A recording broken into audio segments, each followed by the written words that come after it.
এই দেখুন বন্ধুরা, আমার কাজুর বরফি কেমন হয়েছে আপনারা কমেন্ট করে জানাবেন একটু। নমস্কার বন্ধুরা, আজকে আমি যে রেসিপিটা দেখাবো সন্দেশ মানে কাজুর সন্দেশ দেখাবো। আমি এগুলোকে পেস্ট করে নেবো মিক্সিতে। প্রথমে বন্ধুরা আমি এই যে 1 বাটি দুধ নিয়েছি, দুধটাকে আমি গরম করে দেবো, একটু মোটা করে নেবো, ঘন করে নেবো। ঘন হয়ে গেলে তারপরে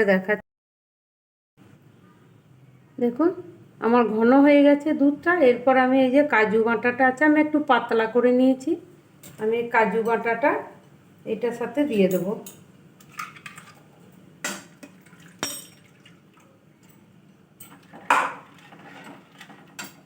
আর দিচ্ছি 1/2 চামচ ঘি।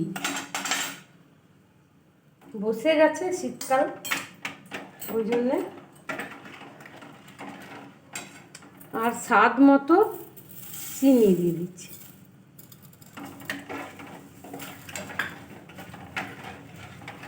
সব সময় আমি নাড়াচাড়া করব, একদম মানে হাতটা বন্ধ করব না, তাহলে হয়তো তলাতে বসে যেতে পারে, নিচে কড়াইয়ের নিচে। এর জন্য আমি একটু এলাচ গুঁড়ো দিয়ে দিচ্ছি, দেখুন 1/2 চামচ।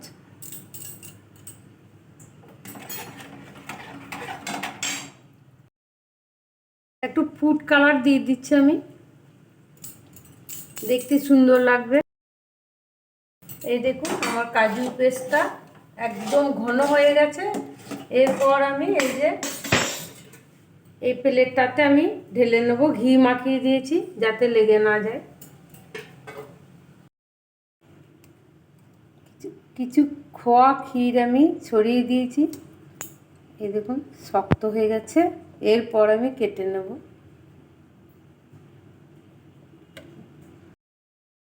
কাজু বরফিটা কেমন হয়েছে একটু কমেন্ট করে জানাবেন।